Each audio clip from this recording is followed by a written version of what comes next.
This is 6-time IFBB Bikini Pro Champion Brina Martinez, and I take ZMA5 to make sure that I get the zinc, magnesium, and vitamin B6 needed to keep my immune system healthy and snack strong.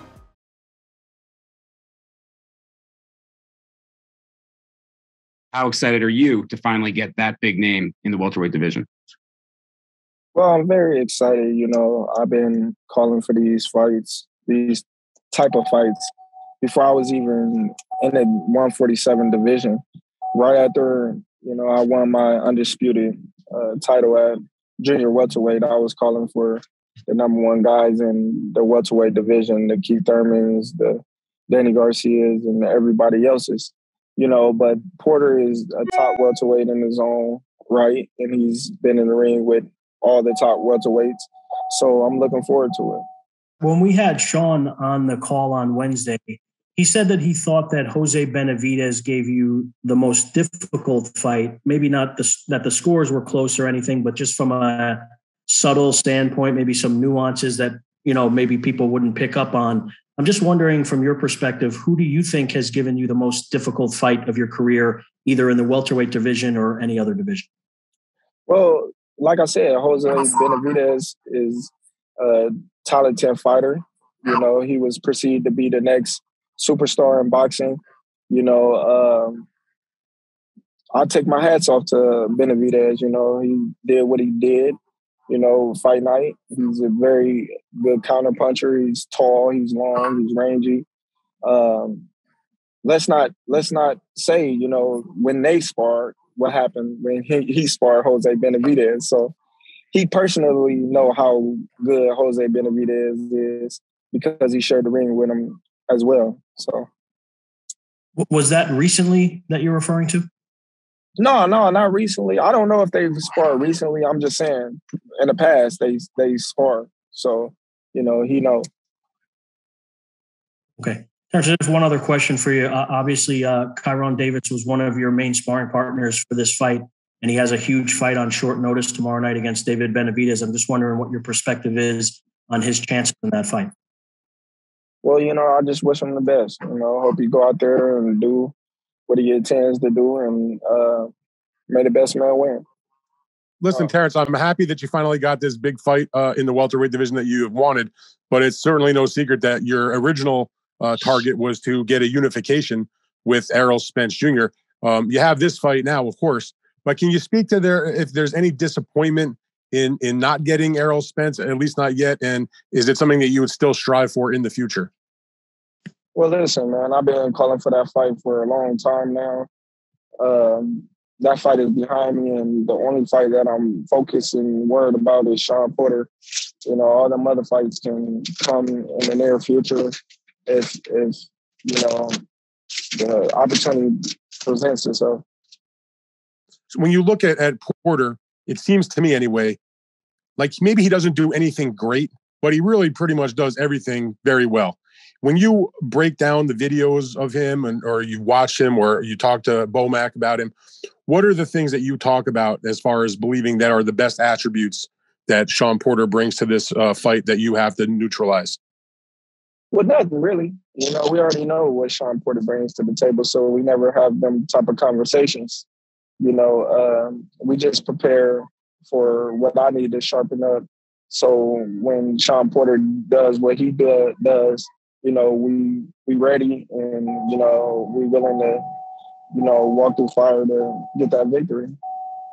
But real quick here, when you look at what Shawn's done throughout his career, kind of how he's kind of went about his matchmaking, what kind of jumps out at you the most when you look at kind of the opponents he's chosen to face over the years? Well, he faces everybody. Shawn Porter is a no pick'em type of fighter. He'll fight anybody, and it's been proven that he'll fight anybody. That's pretty much, how he sums up who he's been fighting, because he's been fighting all the top welterweights in the division. How much of an asset is that to you as you're kind of figuring out where you're going in your next step in your career? The fact that you're facing a guy who has, that lengthy of a resume and has been in with a lot of top guys. And how much of that was the thought process when you decided to make this fight? Well, it never really was a thought process because, like I said, I've been calling for all these top welterweights since I came in the division. You know, there was nothing really I could do, so I just had to buy my time, be patient, and now we here, and Shawn Porter is the one standing in front of me, and this is the fight that we're gonna have next week, November 20th.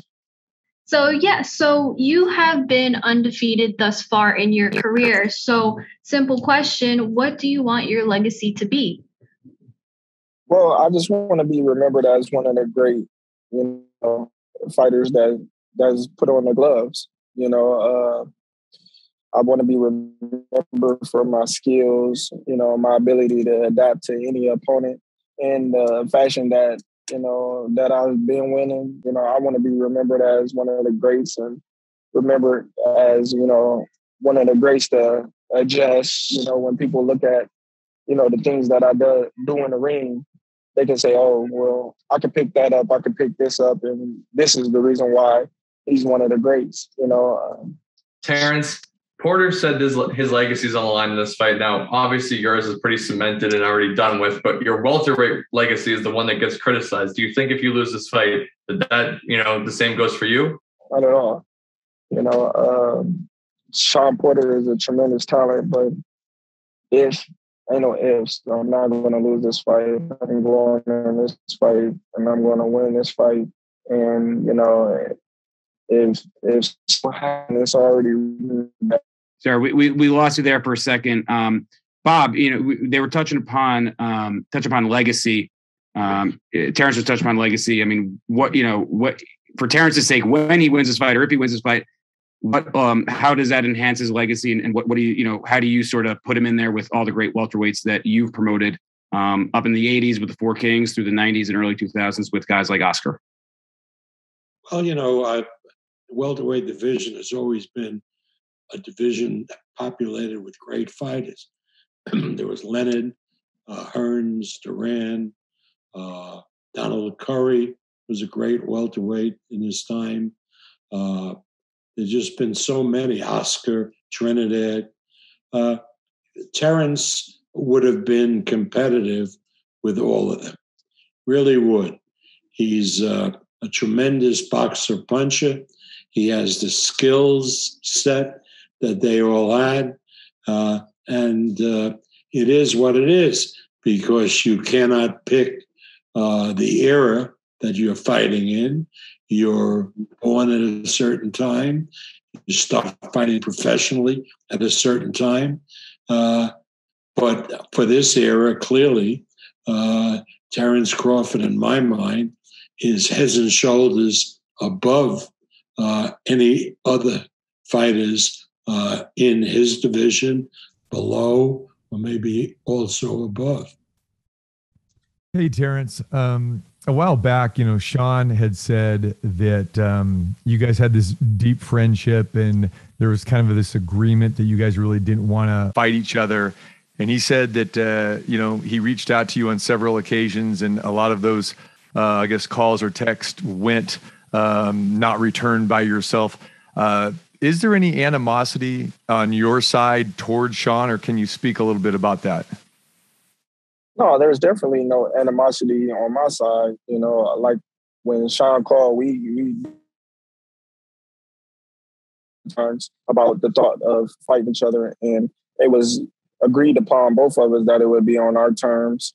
And I felt like he got caught up in the media after the Spence fight with everybody saying, "Oh, you should fight Terence. You should fight Terence." And I told him, I felt like they was using him as a stepping stool to, see how me and Shawn, fight go and, compare me and Errol performances against him.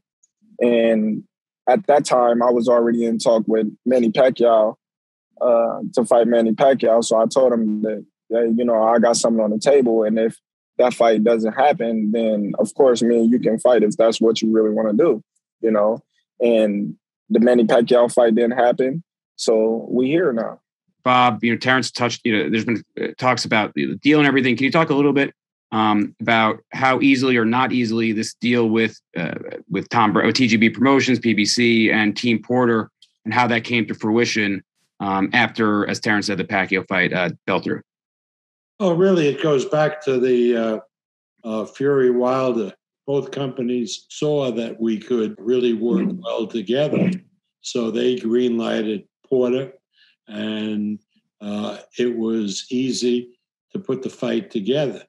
Now, again, one of the real reasons why the fight could be made was ESPN. And ESPN Plus has a platform now that has 19 million subscribers. And when ESPN Plus has the exclusive pay-per-view rights, and they can publicize it and email constantly their subscribers, they're doing huge numbers. How do I know that? Because while they haven't had any exclusives yet in boxing, they have had exclusive for a couple of years now, at least with UFC. And the UFC numbers on pay-per-view are huge because of ESPN Plus, which has it exclusively. Now, there are two ways to put on the fight if you're going pay-per-view. One, ESPN Plus is just one of the platforms, so its incentive to really promote is not that great. The other platforms don't do particularly well anymore on pay-per-view. So we thought, I'm sure it's going to work, that going on ESPN Plus exclusively, we will do in this fight UFC kind of pay-per-view numbers, which can be as low as 500,000 and as high as 1.5 million. Bob eloquently basically said how Terence is the #1 welterweight. My question to you, Terence, is do you concur with that? And if so, please explain why you believe you're the #1 welterweight in this division. I'm the #1 welterweight division, and that, I came 135 to conquer 140, and then to come to 147. And my first fight at the division, no warm-ups, no tune-ups, and defeat Jeff Horn, the man he beat the man, which was Pacquiao. Pacquiao was the man in the division, and Jeff Horn beat the man, and I beat Jeff Horn in tremendous fashion. So that's why I consider myself the man in the division. Even without fighting Errol or Ugas? It's kind of like Tyson Fury having the ring belt, but didn't have the other belts. He beat the man that was the man, which was Klitschko. Klitschko. So once he beat him, all the other titles really didn't matter because he was the king of the heavyweight division prior to him, going in retirement. So when he came back, he still was the king. So if I beat the king, that means, I wear the crown. Thank you. And Terence, I'll get to it real quick. Obviously, you want the win. Is it more important to you possibly to get it by knockout or by like a dominant 12-round, beatdown? Is that more important, or is it the knockout that you want? It's all about the win. I never go in any fight looking to get a knockout or whatnot. I just always go looking for the victory because that's all that matters at the end of the day. On the record, it's going to all say the same thing. Win or loss is not going to matter at the end of the day. Terence, in the last fight with Shawn Porter fought Errol Spence, Shawn had an inside knowledge of his trainer having trained Errol Spence. Do you feel maybe that that helped him in his terms of his performance? He doesn't have that inside knowledge this time around? I don't know. I just think Shawn is a tremendous fighter. He's very talented, and he knows what it takes to, be in the ring with these top fighters because he's been a top fighter, all his life. So his experience being in the ring with these top fighters and the amateurs and prior to, fighting Spence has helped him along the way. For most of your career, you've been loyal to your team. Most diehard experts and fans felt that you are the pound-for-pound champ. And now you're starting to win over the casual fans. And here you're going to be the hottest ticket in Vegas next week among women. How do you feel about that, Terence? Well, like I always say, everything happens for a reason, and the light shines on every man, once in a blue moon. So it's just my time right now. And I truly feel like it's my time to shine, and I will shine November 20th. 8 days away, Terence, back in Omaha. Just one final thought for the fans out there watching on YouTube, and that will see you in Vegas next week. Hey, all the supporters, Terence Crawford and Shawn Porter, I appreciate each and every one of y'all. And I'm looking forward to putting on a tremendous, action-packed, show come November 20th. And if you ain't got your tickets, get them now because they're going to be gone. And if you ain't making it, just tune in, to ESPN pay-per-view, and we're going to put on a show for you guys.